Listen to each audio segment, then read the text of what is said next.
एक गांव में लल्लू जलेबी वाला रहता था। लल्लू जलेबी बनाता और बेचता। सुबह से शाम लल्लू की दुकान पर जलेबी खाने वालों की लाइन लगी रहती। यहाँ तक कि उसकी जलेबी खाने दूर गांव से लोग आते। अरे भाई, इस लल्लू के हाथ में तो जादू है। क्या जलेबी बनाता है ये। वाह, मजा ही आ गया। सही कहा सोनू भाई। लल्लू भैया, मुझे जरा 50 रुपए की जलेबी दे दो, घर ले जाऊंगा। घर वालों को भी आज खुश कर दूं। तो इस प्रकार लोगों को लल्लू की जलेबी बहुत अच्छी लगती। लल्लू अपनी प्रसिद्धि से जिंदगी में बहुत खुश था। एक दिन एक आदमी लल्लू की दुकान पर जलेबी खा रहा था। उसे जलेबी बहुत स्वादिष्ट लगी। उसने लल्लू से कहा, लल्लू भाई, तुम्हारी ये जलेबी तो बहुत स्वादिष्ट है, एक प्लेट और लगा दो।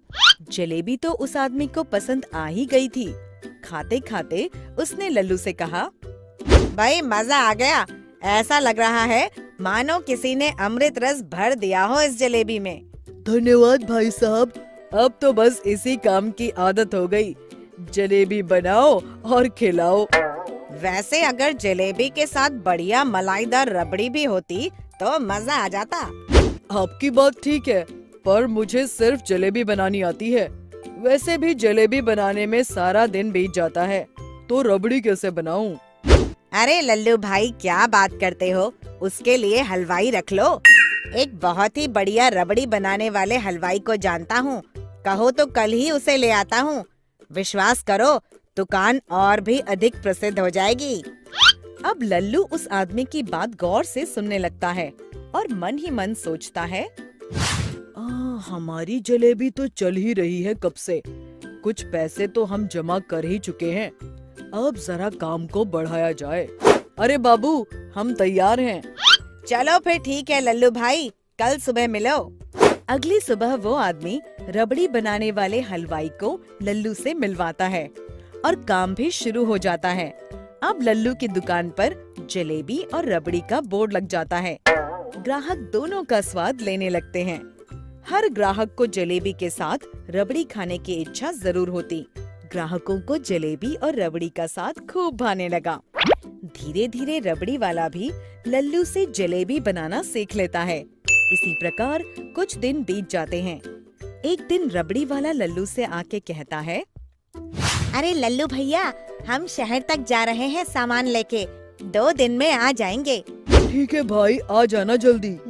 अगली सुबह लल्लू की दुकान पर ग्राहकों की भीड़ लग जाती है। जरा रबड़ी जलेबी लगा दो 1 प्लेट।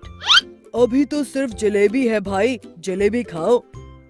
पर लल्लू भैया, जलेबी के साथ मलाईदार रबड़ी का मजा ही अलग है। बिना रबड़ी के जलेबी का स्वाद नहीं आता। सभी ग्राहक वापस चले जाते हैं और धीरे धीरे लल्लू की दुकान पर ग्राहक आना कम हो जाते हैं और लल्लू चिंतित होने लगता है। तभी एक ग्राहक लल्लू को चिंतित देख उसकी दुकान पर आता है। क्या हुआ लल्लू भाई, बड़े चिंतित लग रहे हो? क्या बताऊं भाई, आजकल जलेबी ही नहीं बिकती और आज 6 दिन हो गए, रबड़ी वाला भी नहीं आया। क्या बात करते हो, जलेबी नहीं बिकती? उस गांव में जलेबी खूब बिक रही है और रबड़ी भी। खा के देखो, मैं भी वहाँ से लाया हूँ। लल्लू रबड़ी और जलेबी खा के बोलता है, अरे ये जलेबी और रबड़ी बिल्कुल हमारे जैसी ही बनाई है। जरा चल के देखें, ये कौन है? तभी लल्लू दूसरे गांव के दुकान पर जाता है और देखता है कि वही हलवाई जो उसकी दुकान पर था, वहाँ रबड़ी और जलेबी बना रहा है। और ये क्या, वही दूसरा आदमी जिसने उस हलवाई को भेजा था, वो जलेबी बना रहा है। ये देख लल्लू हैरान हो जाता है। लल्लू समझ जाता है कि उन दोनों ने लल्लू को लल्लू बना दिया और जलेबी के सभी ग्राहक भी अपनी दुकान पर ले गए। अरे ई का हो गया, ई तो गई भैंस पानी में। शिक्षा: कभी भी किसी अनजान आदमी पर आंख बंद करके विश्वास नहीं करना चाहिए। हमेशा सूझबूझ के साथ ही किसी पर विश्वास करना चाहिए। हमें उम्मीद है बच्चों कि आपको ये कहानी पसंद आई होगी। तो कृपया हमारे चैनल को सब्सक्राइब करें और अपडेट्स के लिए बेल के आइकन पर क्लिक करें। और हाँ, इस वीडियो को शेयर और लाइक करना ना भूलें। Bye bye.